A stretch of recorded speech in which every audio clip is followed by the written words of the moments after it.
So we're now talking with Laura Paglione from ORCID today about the ORCID product. So what is ORCID?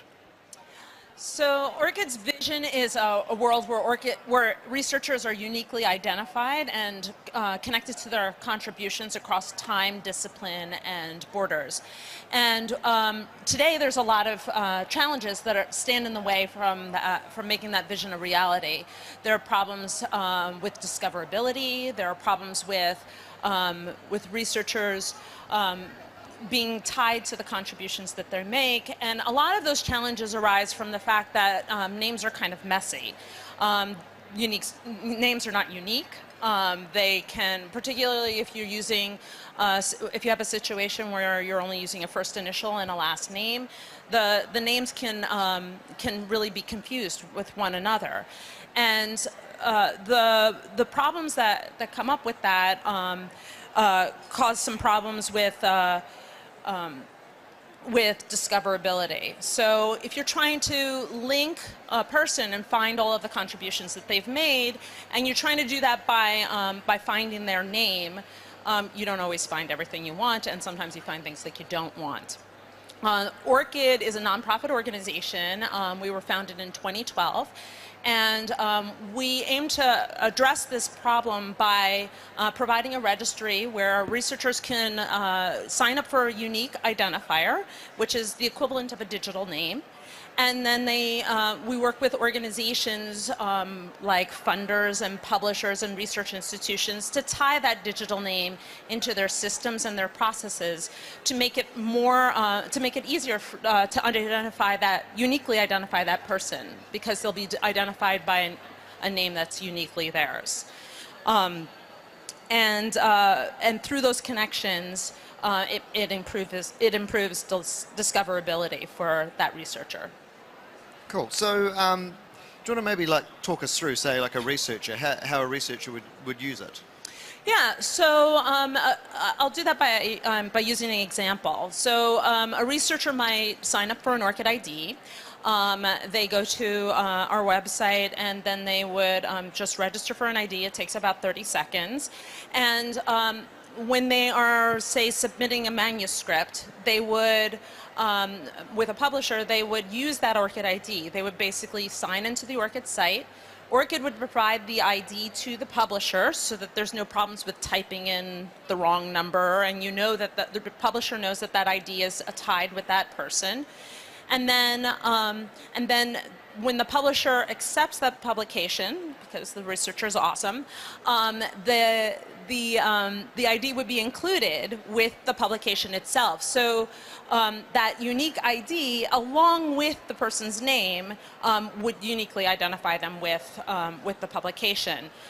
And then one thing that we've added recently is the ability to auto-update that person's ORCID record. So an ORCID record is an accounting of the things that are that have that ORCID ID attached to them. So that unique digital name, all of the things that are associated, all those contributions that are associated with that person can be tied to an ORCID record. And it can be automatically updated by the publisher or a funder or another organization that's associated with the researcher.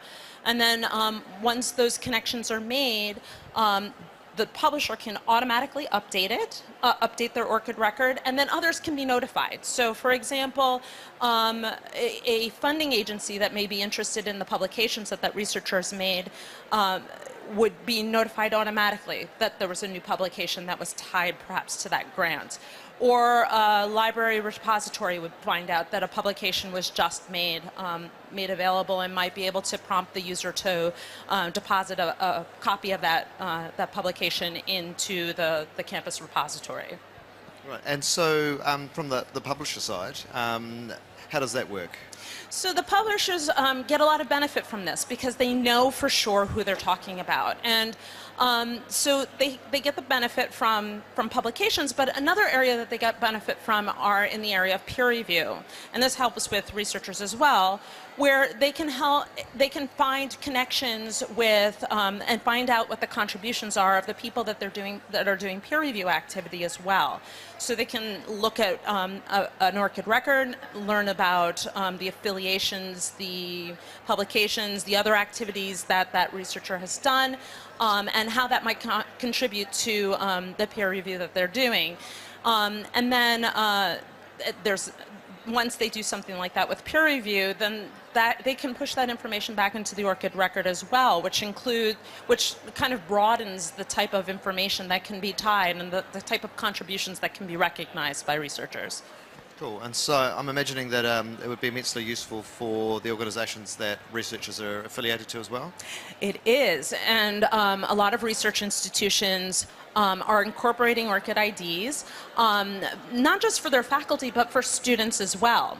For many graduate students, ORCID IDs are being included on their dissertations, for example, and those dissertations are included in ORCID records. And on top of that, they can kind of use that ID to know that what that researcher is doing, what that PhD student is doing after they leave the institution, which helps with understanding educational outcomes. As well as kind of keeping track of their alumni and seeing how they're doing, and possibly for future collaborations. Cool. And is there an application on the search side?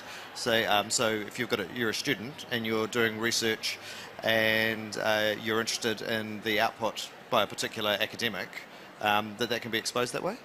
Yeah, so I think the cool thing about ORCID IDs is that since they're included in so many different systems, we have about 400 organizations currently committed to using ORCID IDs in their systems and in their workflows.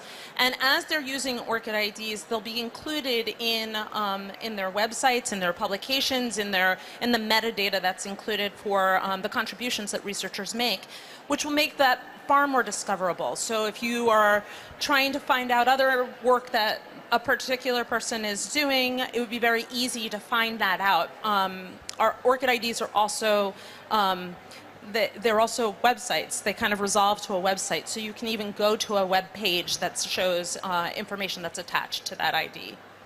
Great. And so I believe you've got some exciting news regarding Australia? Yeah, we're really excited that recently Australia has signed up for a national consortia across the entire country. At the moment, we have 37 research institutions and 3 government agencies that will be part of this consortia. And we're making, so you're hearing it here first, because the official announcement is on Monday. And we're really excited. Yay! We're really excited that Australia is going to be joining in this way.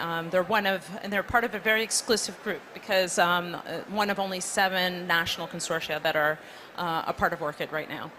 Cool. That sounds fantastic. Congratulations. Thank you very much. Laura Paglione, thank you very much. Thank you.